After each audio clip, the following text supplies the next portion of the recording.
Magandang buhay muli sa bawat isa at tayo po ay muling mag-aaral ng salita ng Diyos at naniniwala ko na hindi natin dapat pagsawaan ang ating pag-aaral sapagkat ito'y nagbibigay sa atin ng kalakasan sa ating buhay pananampalataya at upang mapagtagumpayan natin ang mga nangyayari sa ating buhay sa pamagitan ng paghawak sa kanyang mga salita at mga pangako.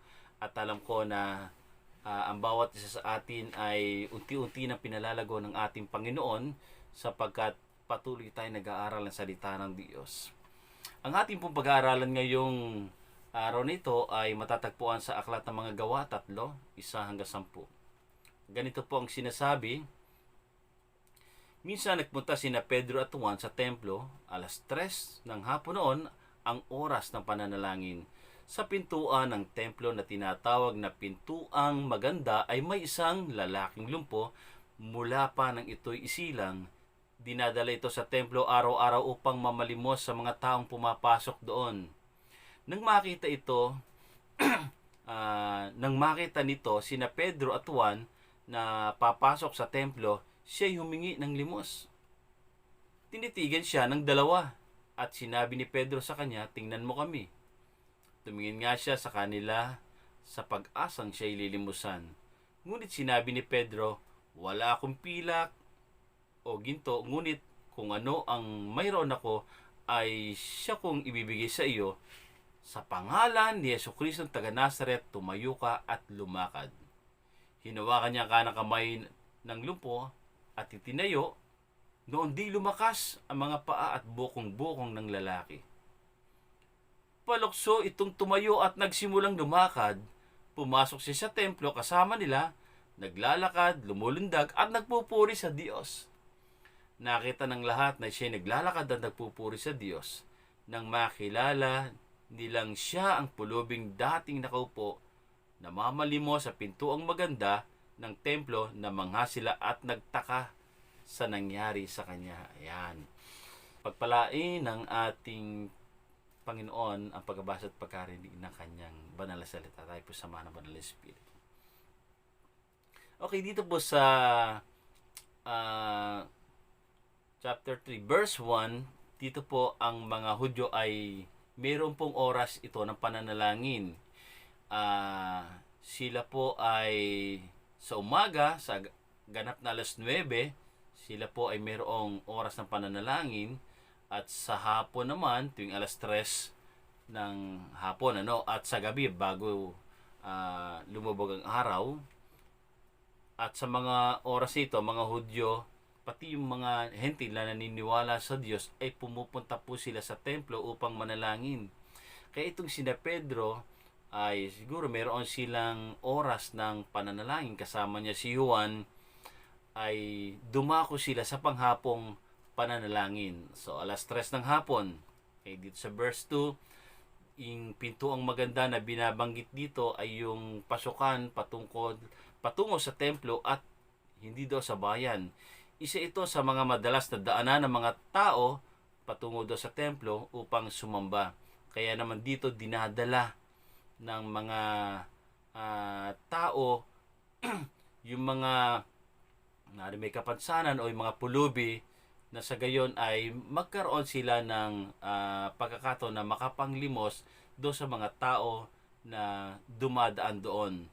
At itong ang lumpo na ito ay dinadala doon araw-araw upang mamalimos sapagkat marami ang makakakita sa kanya doon sa lugar na iyon na pinagdadalhan sa kanya. At ang pagbibigay ng limos ay ito po ay isang pagpapakita na kung saan ay nagbibigay ka ng kaluguran sa Diyos dahil ipinapakita mo ang iyong pagtulong sa kapwa o sa nangangailangan. Ito po yung pinaka paniniwala ng Hudyo na kung saan ay ginagawa nito. Ito ang sinasamantala ng lumpo, kaya ang bawat dumadaan ay hinihingaan niya ng limos. Ayan. Kaya naman itong dumaan sina Pedro at si Juan ay hiningaan din sila ng limos. Okay. Dahil at nung siya ay nung itong lumpo na ito ay humihingi ng limos dito kay na Pedro at kay Juan, at siguro napansin nila hindi naman siguro mahirap to, kaya pwede itong hinga ng limos at siguro meron itong kakayanan para magbigay ng limos. At to sabihin nga ni Pedro, okay, tumingin ka sa amin. Ayan, tumingin naman yung yung pulubi. Iniisip niya, aba, bibigyan ako nito para sa pulubi, kahit konting barya, mahalaga sa kanya. Basta mayroong magbigay sa kanya. Okay. So, naniniwala itong pulubi na ito na, aba, okay ito sapagkat ang pulubi ay sa kanyang paglilimos, ito po yung inaasahan niya sa kanyang buhay. Pero ang nangyari ay sinabi nga ni Pedro at ni Juan, wala po kaming pilak, wala kaming ginto, o wala kaming pera, o wala kaming anuman na may bibigay sa iyo.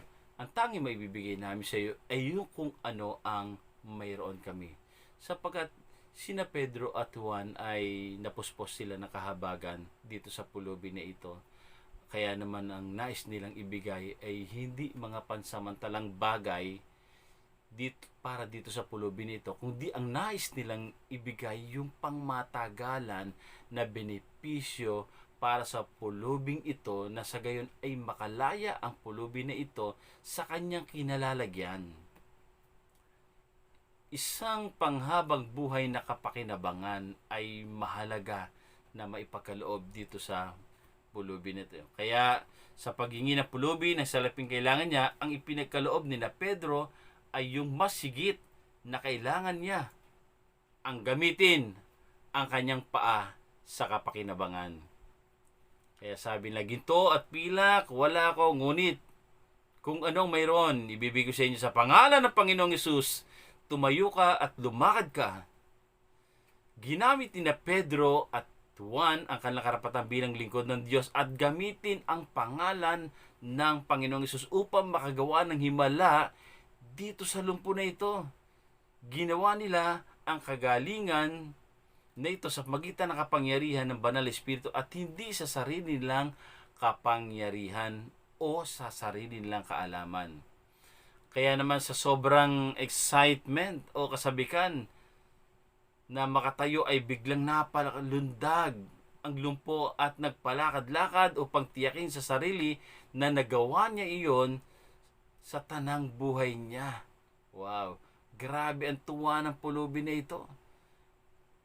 Sa tanang buhay niya, noon lamang siya nakalakad, noon lamang siya nakatalon ng mataas. Kaya naman, sa kanyang paglundag ay nasabayan niya ito ng pagpupuri at pasasalamat sa ating Panginoon. Wow! Isang napakagandang kwento ang ating nalaman ngayong araw na ito, ngayong oras na ito. Pero ito ay hindi isang kwento lamang sa ating buhay bilang mga mananampalataya, sapagkat ang kwento na ito ay maaring pwede rin nating maranasan sa ating buhay.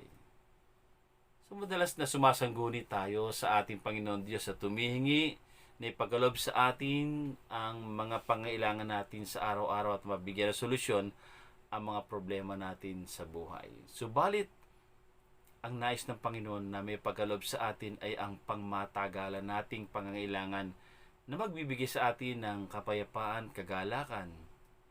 Ipinagkakaloob niya ang katugunan sa lahat ng ating problema at hindi material na bagay lamang ang nais niyang ibigay sa bawat isa sa atin, sapagkat ang material na bagay ito po'y pansamantala lamang at maging ang kasiyahan nito ay pansamantala lamang. Kaya huwag po tayong laging humihiling ng mga material na bagay sa ating Panginoon, sapagkat hindi naman ito ang ninanais ng Panginoon na may pagkaloob sa bawat isa sa atin. So, kailangan muna nating may paunawa sa mga tao Okay, na napakahalaga sa bawat isa sa atin ang kagalingang espiritual. Opo, marami po tayong pinapanalangin sa ating Panginoon, pero ipinanalangin na po ba natin na ang espiritual natin ay gumaling? Kailangan gumaling ang espiritual natin sa pagitan ng pagkakilala natin sa Panginoong Jesucristo, sapagkat ang kapangyarihan niya ay nais niyang ipagkaloob sa atin, sapagkat ito ang gagawa ng himala sa buhay natin, na tayong mga tao na namumuhay sa kadiliman, sa pagitan ng kanyang himala ay kaya niyang dalhin sa kaliwanagan. Itong lumpo na ito ay walang pagkaunawa sa Panginoon, pero nung marinig niya na may magagawa ang Panginoon sa kanyang buhay, at naniniwala siya na siya ay gagaling, na siya ay muling lalakas, ang unang gumaling sa kanya ay yung kanyang paniniwala, yung kanyang pananampalataya, yung kanyang buhay espiritual. Sapagkat higit natin kailangan ang Panginoong Hesus kaysa sa material na bagay. Sapagkat nais ng Panginoon, una, siya muna ang ating tanggapin sa buhay natin. Na sa gayon ay makalaya tayo sa anumang mga kasalanan, anumang mga pagkabihag ng kaaway sa atin, anumang pagkaalipin sa kasalanan. Kapag ang Panginoong Hesus ay tinanggap natin sa ating buhay, sa ating puso at nanampalataya tayo sa Kanya, mangyayari ang mga himala sa ating buhay. Ang nais ng Panginoon sa atin, gumaling muna yung ating spiritual. Magkaroon tayo ng pagsuko ng ating buhay, pagsisisi ng ating mga kasalanan, pagkilala sa Panginoon Jesucristo bilang Panginoon tagapagligtas ng ating buhay, at magkaroon tayo ng malaking pananampalataya sa Kanya. At sa kagalingang spiritual na yon, maunawaan natin ang kalooban ng Diyos sa buhay natin. Pangalawa, kagalingang pisikal. Pagkatapos na may bahagi kung sino ang Panginoong Hesus sa kanyang buhay, ay nagkaroon ng pananampalataya na may magagawang Panginoon sa kanyang kalagayan upang ipagkaloob ang kagalingang pisikal sa kanya. Hindi tayo dapat nawawalan ng pag-asa sa kahinaang pisikal natin. Sa halip, palakasin natin ang ating pananampalataya upang ang kalakasang pisikal natin ay taglayin natin. Dahil habang lumalakas ang ating spiritual, ay sumusunod ang ating pisikal. Kaya naniniwala ako na ang ating mga pisikal na katawan ay concerned din ang Panginoon sa atin, sapagkat nais ng Panginoon na tayo gamitin ang lubusan ng ating Panginoon ay sa layunin na ninanais niya sa ating buhay. Kaya naman tayo bilang mga tagapangaral at tagapagbahagi ng salita ng Diyos, ay ninanais ng Panginoon na tayo ay patuloy na palakasin sa ating spiritual at sa ating pisikal, na sa gayon ay malaya natin maipahayag ang kalooban ng Diyos sa bawat isa.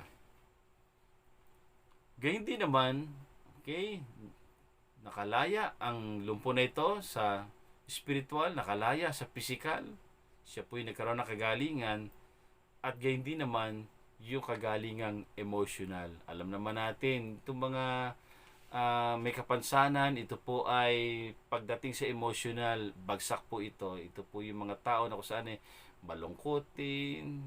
Imaginein mo, napakaliit ng mundo mo, di ba? Naandong ka lang, maaring itong lumpo na ito ay bahay lang, at saka dito sa templo na ito lang yung kanyang mundo. Kaya ando sa kanya yung kalungkutan, ando sa kanya yung depression, nasa kanya yung mga kabalisahan, kawalang pag-asa. Ito po'y inalis ng Panginoon sa kanyang buhay.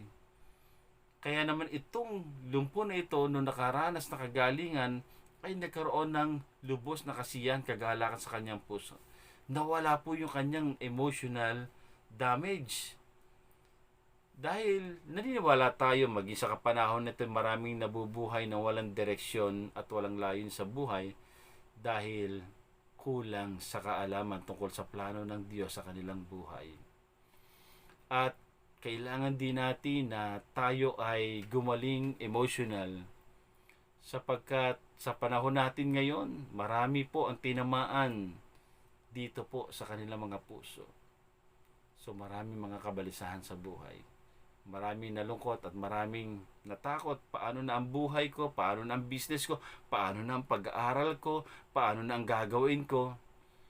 Kung hindi gagaling ang emotional natin, patuloy tayo maalipin ng ating mga pinangangambahan sa buhay. Amen po ba?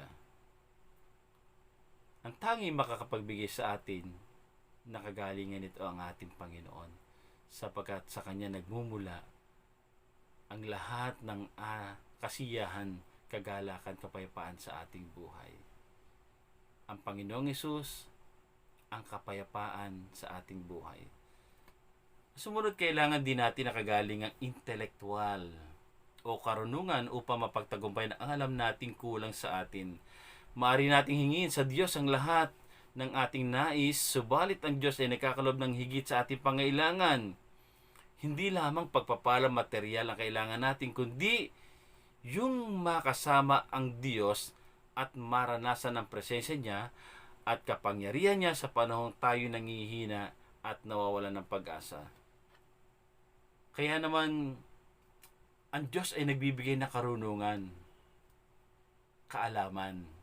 Kailangan din natin ito sa buhay natin. So, hindi lamang kalakasan. Malakas nga tayo kung kulang naman tayo sa karunungan. Paano natin patatakbuhin ang buhay natin ito na ayon sa kalooban ng ating Panginoong Diyos? Ang lumpo na ito ay, alam natin, napakaliit na kanyang mundong ginagalawan. Pero nang dahil sa karunungang ipinagalob sa kanya ng Panginoon, ang ginawa niya, nagkaroon siya sa puso niya ng tamang pananaw kung sino ang Panginoong Hesus sa kanyang buhay. Na siya bilang isang anak ng Diyos, ang tangi niyang magagawa para sa Panginoon, karunungang inilagay sa kanya ng Panginoon, ay makita ang buhay niya na itinataas ang pangalan ng Panginoon sa kanyang buhay. Sinasamba at pinupuri na may kagalakan ang ating Panginoon. Sapagkat kung walang karunungang intelektual, walang kagalingang intelektual, ay hindi po tayo makakasunod sa kalooban ng Diyos. Magiging mangmang po tayo at madadaya po tayo ng kaaway, madilin lang tayo ng dyablo at sasabihin, hindi naman ang Diyos nagpagaling sa iyo, hindi siya ang kumikilos sa iyo, di ba? Iyan ay sarili mo, di ba? Pag wala tayong karunungan nagmumula sa Panginoon, babagsak po ang buhay natin at malulugmok tayo. At siyempre, wala po yung presence ni God, ano? So, naniniwala po tayo na nais ng Panginoon na ipagkaloob sa atin ang mga bagay na ito. Kapatid, nais ng Panginoon na tayo'y lumakas spiritually, lumakas physically. Magkaroon tayo ng kalakasang emotional at mapuspos tayo ng karunungan at kaalamang nagbumula sa Panginoon, na sa gayon makita natin na ang Diyos ay buhay sa bawat isa sa atin. Kaya sa mga oras na ito, sa pangalan ng Panginoong Jesus, tanggapin natin ang kagalingang spiritual, kagalingang physical, kagalingang emotional, at kagalingang intellectual. Dahil sa mga oras na ito, isa lang ang dapat magpatakbo sa buhay natin. Ang Panginoong Jesus ang dapat maging driver ng buhay natin. Matuto po tayo sumamba sa Diyos at tayo po'y manatili sa kalooban ng ating Panginoon, na sa gayon ay makita ng Diyos ang ating mga papuri at pasasalamat sa Kanya, sapagkat Siya ang ating Diyos na buhay na nais natin paglingkuran ng habang panahon.